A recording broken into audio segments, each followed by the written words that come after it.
Bismillahirrahmanirrahim. Faslun fit tayammumi. Faslun ayu hadza faslun tawi iki ku fasal suci fit tayammumi ing dalem mertelaken bab tayamum. Fasal menjelaskan tayamum, termasuk bagian dari toharoh adalah tayamum. Itu cara mensucikan diri dari hadas, baik hadas kecil atau hadas besar, dengan cara tayamum. Ini sesuatu yang solutif, apa ya bahasanya, solutif ya. Ini solusi syariat ketika ada masalah dengan aturan yang semestinya, yaitu mandi dan wudhu. Kalau kemarin izalatun najasah ada yang solutif solusi syariat, yaitu dengan menggunakan benda yang padat kemarin, dengan menggunakan benda padat yang bisa mengangkat kotoran, biasa disebut peper. Itu. Yang selanjutnya kita mengenal istilah tayamum, cara mensucikan diri dari hadas kecil atau hadas besar dengan menggunakan debu, dan ini sangat minimalis sekali. Tayamum, suatu saat ketika berhalangan untuk menggunakan air atau ketika tidak ada air, ini bisa dengan tayamum. Wa fi ba'di nusakhil matni lan iku tetep ing dalem setengah itulah dane kitab matan takdimu hadal fasli utawi dinginaken ikilah fasal alal ladzi ngate fasal qablahu katep ing dalem sadurunge hadal fasli.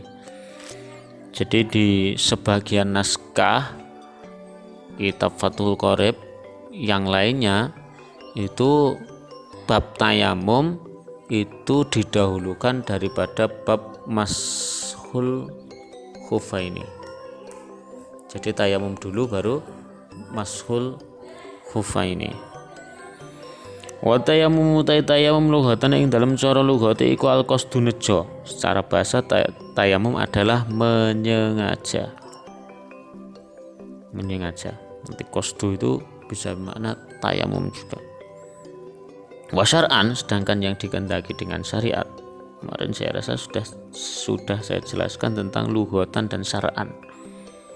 Lughatan itu makna yang dikehendaki secara bahasa.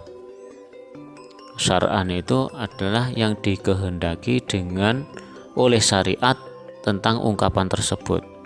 Ada yang nanti istilahan atau urfan.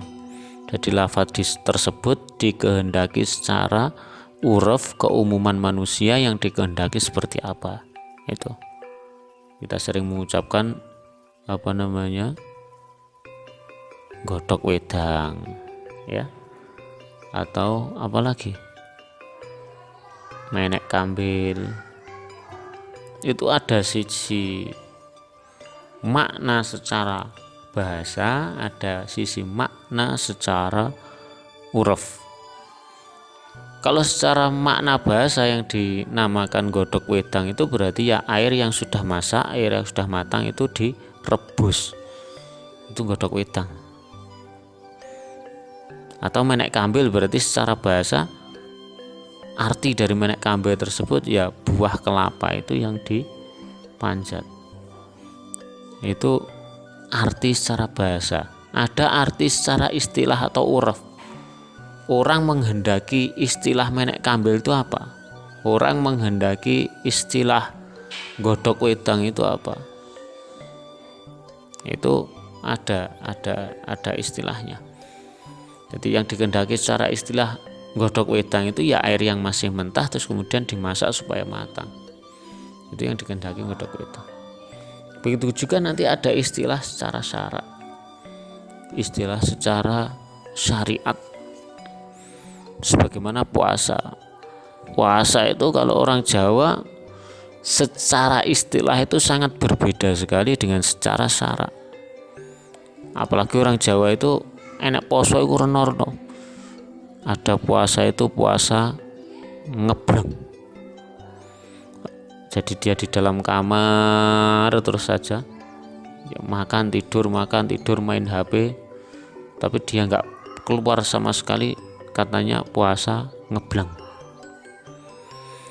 Ada puasa pati geni, dia melakukan tirakat pati geni, berjaga melek dari subuh sampai subuh, terus melek, gak boleh tidur, kalau tidur batal, katanya puasa pati geni. Padahal dia makan, dia minum, dia melakukan perkara-perkara yang membatalkan puasa. Tapi orang Jawa mengatakan tetap itu adalah puasa pati geni. Ada puasa bisu, poso bisu. Dia ngomong nggak pernah ngomong. Kalau tidak sangat penting sekali dia nggak ngomong. Dia ngomongnya hanya untuk zikir. Dia ngomongnya hanya untuk sholawat. Dia ngomongnya hanya untuk pas waktu sholat baca Quran. Hanya itu tok. Kalau dijak ngomong makhluk, dia tidak untuk kebaikan, tidak untuk hal-hal yang berbahaya, dia nggak mau ngomong. Padahal dia makan, dia minum, dikatakan puasa bisu. Padahal syariat menghendaki puasa itu tidak semacam itu. Yang dihendaki puasa itu menurut syariat adalah menjaga dari hal-hal yang diharamkan, yang dapat membatalkan puasa, mulai dari terbitnya matahari sampai tenggelamnya matahari dengan niat dan syarat serta rukun yang tertentu. Itu. Sholat juga semacam itu. Ada sholat secara bahasa, ada sholat secara syariat. Kalau sholat secara bahasa artinya doa. Jadi setiap orang yang berdoa itu dikatakan sholat. Secara syariat tidak seperti itu. Ya. Sebuah pekerjaan yang diawali dengan takbiratul ihram, yang diakhiri dengan salam, dengan syarat rukun tertentu. Begitu juga sekarang ada istilah lughatan dan syar'an, yaitu saya harap untuk bisa membedakan, sampai tahu apa itu yang dihendaki syar'an, apa itu yang dihendaki dengan lughatan.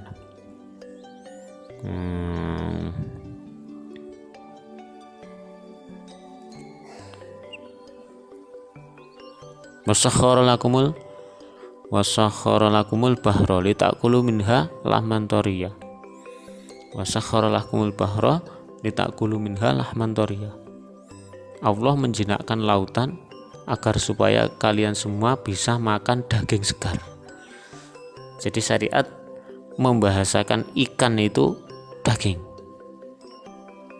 Lahmun itu kalau makna kita daging, lahman thariyan. Sedangkan kita membedakan antara daging dan ikan, itu kita bedakan.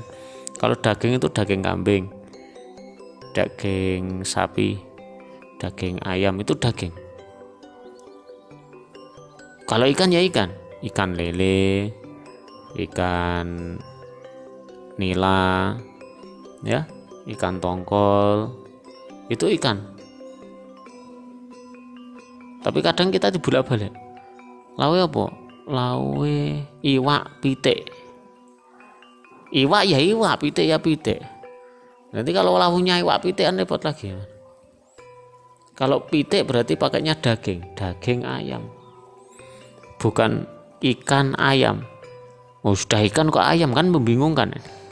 Tapi syariat membahasakan daging ikan itu dengan bahasa daging. Terus kita rotok terok. Nah, itu penjelasan tentang lughatan dan syar'an.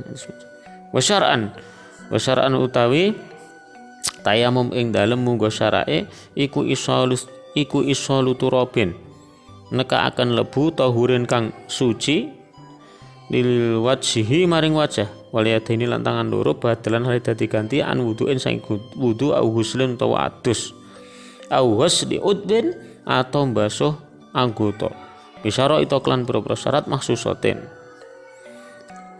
kang den tentokaken.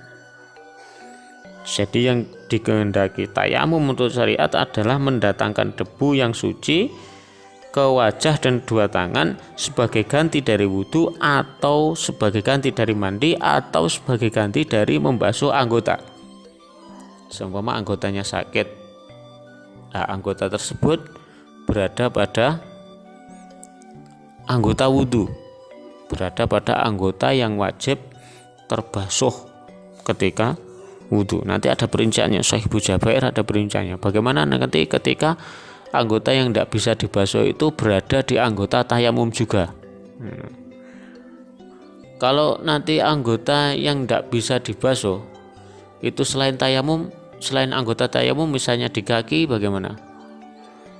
Atau misalnya di kepala bagaimana? Tapi kalau anggota yang nggak bisa dibasuh itu di wajah atau di tangan bagaimana? Pada itu ketika tayamum juga wajib untuk diusap. Itu bagaimana? Nah itu nanti ada perinciannya pada Shahihul Jabair. Maka nanti ada pembahasan ketika kita uzur terdapat luka pada bagian anggota yang wajib dibasuh ketika wudhu atau ketika mandi. Seharusnya mandi itu semua anggota tubuhnya harus terbasuh semuanya, harus teraliri air semuanya. Tapi kemudian karena diperban misalnya, atau karena dijaga, memang anggota tersebut dijaga agar nggak kena air misalnya. Kalau kena air nanti bisa tidak kering-kering lukanya misalnya, atau bertambah parah, atau semakin sakit sekali karena air itu perih nyos seperti itu, sehingga dijaga untuk tidak kena air, maka nanti bisa diganti dengan tayamum. Misal kita wudhu, terus kemudian pas waktu membasuh kepala itu mengusap kepala, kalau kepala nggak dibasuh ya diusap ya. Misalnya pas ketika membasuh tangan, misalnya ketika pas membasuh tangan itu ada bagian tangan yang tidak bisa untuk dibasuh, maka kita usap semampunya saja, sebisanya saja, terus kemudian dilanjutkan lagi. Setelah wudhu selesai nanti kita keringkan dengan pakai handuk misalnya, terus setelah itu tayamum sebagai ganti dari anggota yang tidak terbasuh tersebut, sebagai ganti dari anggota yang tidak terbasuh. Ini sebaiknya praktek, kalau tidak praktek sulit. Praktek kalau semacam ini ya pahamnya praktek, kalau nggak praktek ya sulit. Sebagaimana izalatun najasah itu kalau nggak praktek sulit. Bagaimana menghilangkan telek misalnya, kalau nggak praktek sulit. Bisara itu maksusatin, dengan syarat-syarat yang khusus. Apa syaratnya? Wasyara itu tayamum mengetahui pura-pura syarat tayamum iku khamsatu asya'a. Syarat tayamum ada 5. Wasyara itu tayamum mengetahui pura-pura syarat tayamum iku khamsatu asya'a, 5 pura-pura suwiji-wiji. Ada 5 hal yang disyaratkan nanti bisa tayamum. Wa fi ba'di nusakhil matnilan iku tep ing dalem setengah tuladane kitab matan khamsu khisalin utawi lafat khamsu khisalin, 5 pira-pira pakerti. Tidak khamsatu asya tapi khamsu khisalin. Ahaduha utawi salah sijine khamsah iku wujudu uzrin, wujude uzur bisa bareng kelawan lunga amaratin toloro. Yang pertama adanya sebuah alasan sehingga dia diperbolehkan tayamum, sebagaimana misalnya ketika dia bepergian terus sampai di sebuah tempat dia tidak menemukan air neng tengah-tengah ladang sawit misalnya, aku jauh sekali, dia bisa mencapai air kalau pulang, dan ketika pulang sudah habis waktu misalnya, itu maka boleh tayamum. Katakan safar atau sakit ya, yang keumumannya karena safar kita tidak model safar semacam dulu. Kalau safar sekarang itu kan transit itu pasti di rest area sudah disediakan air, sudah disediakan makanan komplit, jadi nggak bingung. Kalau yang kasus yang ada itu yang sekarang ini, yang kemungkinan ada itu yang banyak adalah karena sakit sehingga tidak dimungkinkan melakukan basuhan pada anggota-anggota tertentu, maka boleh tayamum.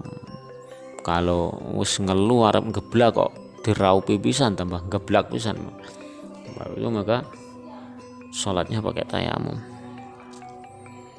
Kemudian yang nomor 2, wasani utai kaping pindho iku dukhul waktu sholati, manjingi waktu sholat. Jadi tayamum dilakukan setelah masuk waktu sholat. Ketika mau sholat zuhur berarti tayamumnya harus sudah masuk waktu zuhur. Tidak boleh nanti tayamum sebelum masuk waktu duhur terus kemudian manjing duhur sholat tidak boleh. Jadi harus tayamum dilakukan setelah masuk waktu. Ketika dia mau sholat duhur berarti sudah masuk waktu duhur. Ketika mau sholat asar berarti harus sudah masuk waktu asar, semacam itu.